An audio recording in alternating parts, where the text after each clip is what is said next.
하나님 안에서의 기쁨 5번째 시간입니다. 예배, 가장 깊은 기쁨의 순간. 요한복음 4장 23절부터 24절까지의 말씀을 가지고 하나님 말씀을 함께 상고합니다. 아버지께 참되게 예배하는 자들은 영과 진리로 예배할 때가 오나니 곧 이때라. 아버지께서는 자기에게 이렇게 예배하는 자들을 찾으시느니라.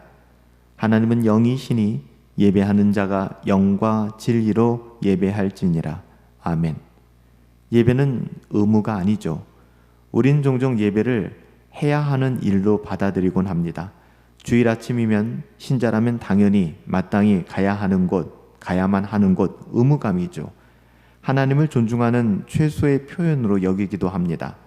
하지만 예수님은 한 여인에게 이 예배를 설명하시며 오늘 본문에서 그렇게 말씀하지 않으셨습니다.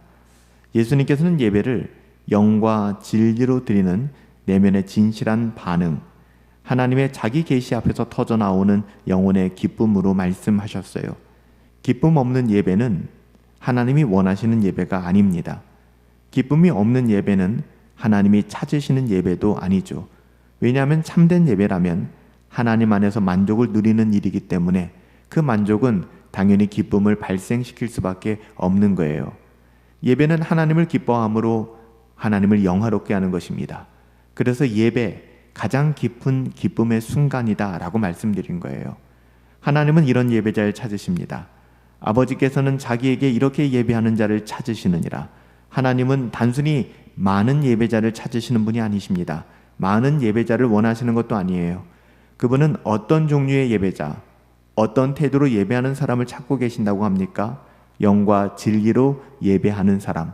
다시 말하면 전인격적으로 하나님을 진실하게 기뻐하는 사람들, 하나님으로 만족하는 사람들. 하나님은 우리가 의무감으로 예배하기보다는 하나님 안에서 기뻐함으로 하나님을 경배하기를 원하십니다.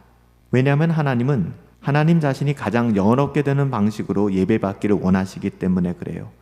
그렇기 때문에 하나님께서는 의무감이나 그 어떠함에 이끌려서 예배하는 것을 결코 원치 않으십니다.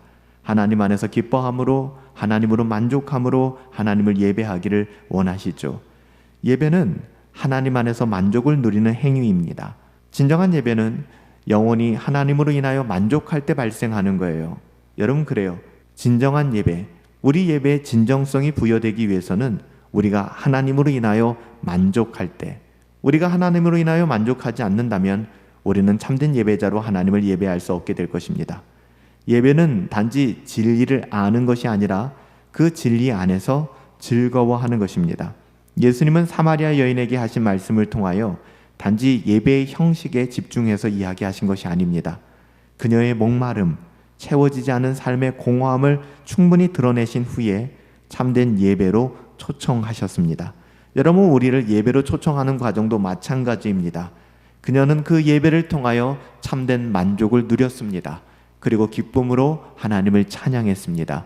여러분, 우리도 예배를 통하여 이런 참된 만족, 세상의 목마름, 세상의 갈증으로 채워질 수 없었던 그 공허함을 뒤로 하고 하나님으로 말미암는 만족을 누릴 수 있어야 됩니다. 이때 참된 예배가 회복되는 거예요.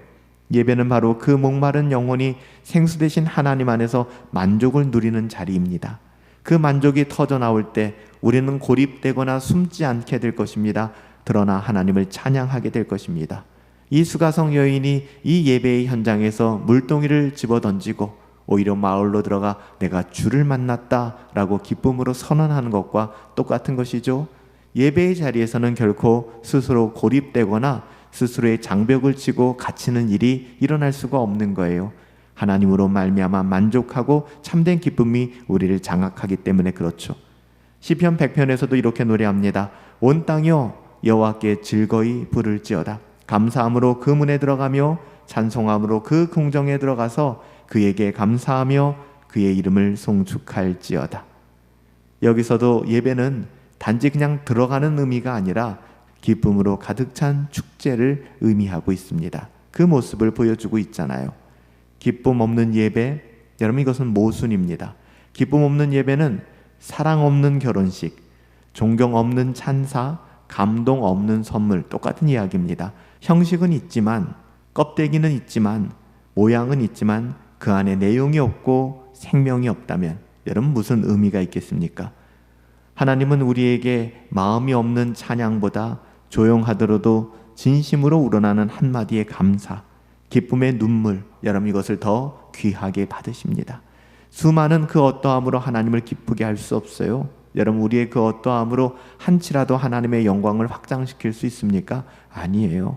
하나님으로 만족하고 하나님을 즐거워하세요. 예배는 이런 기쁨의 분출이에요. 구체적인 표현입니다. 그 기쁨은 하나님 안에서만 가능한 거예요. 여러분의 경건 생활은 살아있습니까? 여러분의 예배는 살아있나요? 왜 이렇게 됐습니까?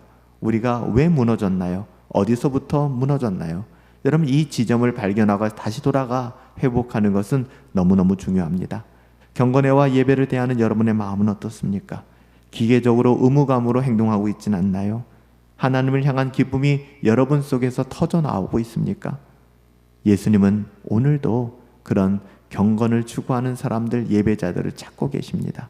그냥 교회를 채우는 사람들이 아니라, 교회에 와서 앉아있는 사람들이 아니라, 억지로 예배를 지키는 사람들이 아니라 하나님으로 인하여 만족하고 그분을 영화롭게 하는 예배자, 그 한 사람, 그 사람을 찾고 계신 거예요. 그분이 여러분의 의무보다 여러분의 기쁨을 원하십니다. 왜냐하면 여러분이 하나님 안에서 기뻐할 때, 우리가 하나님 안에서 기뻐할 때 하나님은 가장 영화롭게 되시기 때문입니다. 살아계신 아버지 하나님, 진정한 예배자로 서기를 원합니다. 주님 안에서 가장 깊은 기쁨을 누리며 그 기쁨이 찬양과 감사로 터져 나오게 하옵소서. 영과 진리로 사랑과 기쁨으로 하나님을 예배하기를 원합니다. 그 은혜가 우리 가운데 마르지 않도록 하나님 우리를 지켜 보호하여 주옵소서. 우리가 드리는 예배 가장 깊은 기쁨의 순간임을 믿사오니 우리의 예배가 기쁨의 순간으로 표현되게 하시고 기쁨을 누리며 하나님으로 만족하는 시간 되게 하옵소서. 예수님의 이름으로 기도하옵나이다. 아멘.